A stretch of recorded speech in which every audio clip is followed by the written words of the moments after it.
ज्ञानोबा आणि तुकोबांच्या बरोबरच विठुरायाच्या दर्शनासाठी राज्यातून हजारो दिंड्या पंढरपूरच्या दिशेने निघाल्यात।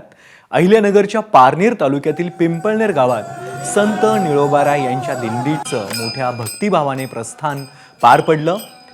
राज्यातील मानांच्या ज्या काही दिंड्या आहेत त्यापैकी 9व्या क्रमांकाची असलेली ही दिंडी गेल्या अनेक वर्षांपासून आपली परंपरा जपती आहे। अगदी उत्साहात, आनंदात, टाळ मृदुंगाच्या गजरात हा प्रस्थान सोहळा पार पडला। या सोहळ्याचा आढावा घेतलाय आमचे प्रतिनिधी सुनील भोंगळ यांनी।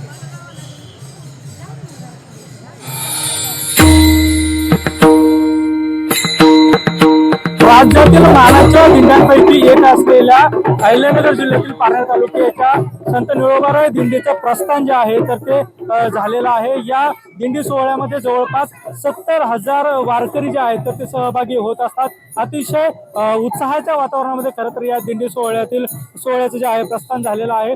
राज्यमंत्री इंद्रनील नाईक हे जे या दिंडी सोहळ्याच्या प्रस्थानासाठी या ठिकाणी दाखल झालेले होते। अतिशय उत्साहाच्या वातावरणामध्ये आपण जर बघितलं तर फुगडी जी आहे तर ती इथे महिला वारकरी ज्या आहेत घालताना दिसत आहेत। टाळ मृदुंगाच्या गजरामध्ये अतिशय उत्साहाच्या वातावरणामध्ये हा दिंडी सोहळा जो आहे दरवर्षी होत असतो। आणि आता जर बघितलं तर या दिंडी सोहळ्यामध्ये मोठ्या संख्येने महिला वारकरी देखील ज्या आहेत त्या सहभागी झालेल्या आहेत। आणि आता हा दिंडी सोहळा जो आहे पंढरपूरच्या दिशेने रवाना झालेला आहे।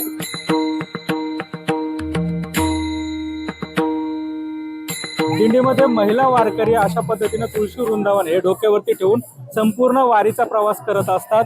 नेमकं याच्या मागची कारणं काय आहेत, काय समाधान वाटतं, त्यांच्याशी बोलणार आहोत। महिला वारकरी आहेत आपल्यासोबत। काय एकंदरीत समाधान वाटतं तुमचं, कशा पद्धतीनं वारीमध्ये सहभागी होतात, दिंडी या तुळशी वृंदावनाचं जे आहे कशा पद्धतीने पावित्र राखतं, कसं कसं नियोजन असतं? त्याचं पंढरपूरला जाणं हे महत्वाचं आहे। तुळशी वृंदावन हे घेणं, पांडुरंगाची ती तुळशी माता गळ्यामध्ये असते पांडुरंगाच्या, त्याच्यामुळे अनेक आनंद वाटतो की जावंसं वाटतं। पांडुरंगाला कधी भेटन, मिठी मारन असं वाटतं जीवाला, असं झालं कधी भेट घेईल, इतका आनंद उत्सव वाटतो जीवनाला। रोज ज्यावेळेस चालतं त्यावेळेला तुळशी वृंदावन डोक्यावरच असतं का, आणि कशा कशा पद्धतीने खाली ना ते ठेवा लागते, चटई किंवा टावेल वेळ राहायचा, मग ती खाली पूजा करतात, ठेवतात। आणि आम्ही जिथे जेवायला जातो ना तिथे आमचे पाय धुतात, आमचे दर्शन घेतात लोक।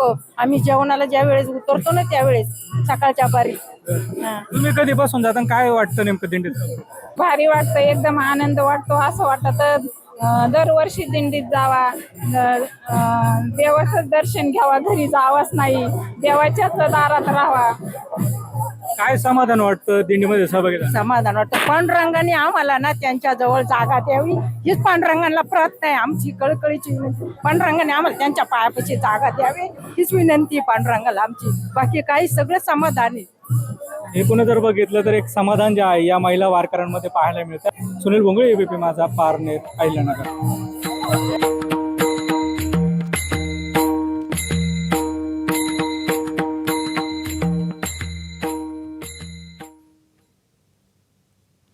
तर अहिल्यानगरच्याच नेवासा इथून ग्रंथराज ज्ञानेश्वरी पालखी पंढरपूरकडे रवाना झाली आहे। आज या पालखीनं इमामपूर घाट पार केलाय।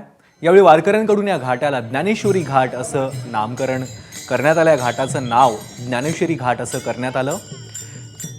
नेवासा इथल्या पैसखा मंदिरात संत ज्ञानेश्वर महाराजांनी ज्ञानेश्वरी लिहिली होती। इथूनच ही पालखी पंढरपूरकडे निघाली आहे। जवळपास 18,000 वारकरी या दिंडी सोहळ्यात सहभागी झालेत।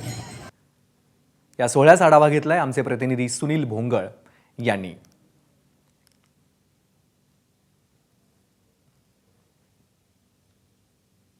विष्णुमय जग वैष्णवांचा धर्म, भेदाभेद भ्रम अमंगळ, असं तुकाराम महाराजांनी आपल्या उक्तीमध्ये म्हटलेलं आहे। आणि तोच उक्तीचा भाग म्हणून जो आहे सर्व आबालवृद्ध महिला वारकरी जे आहेत तर ते आता या ज्ञानेश्वर महाराजांच्या दिंडीमध्ये सहभागी झाल्याचं आपल्याला पाहायला मिळतं आहे।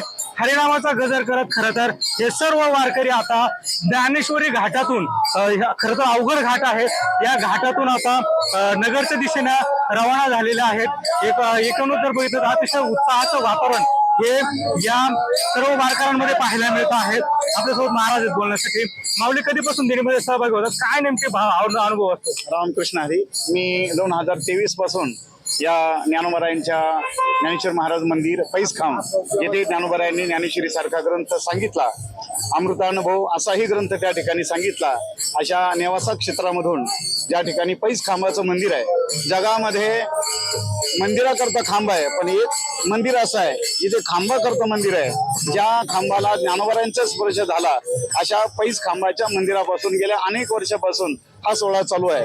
पण गेल्या वर्षी गुरुवर्य गाथामूर्ती रामभाऊजी महाराज राऊत यांनी हृदयातलं मनोगत व्यक्त केलं आणि सगळ्या भाविकांनी त्याला प्रतिसाद दिला.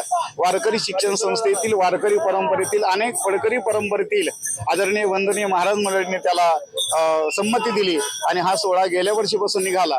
याही वर्षी मोठ्या आनंदामध्ये तो सोहळा चाललेला आहे.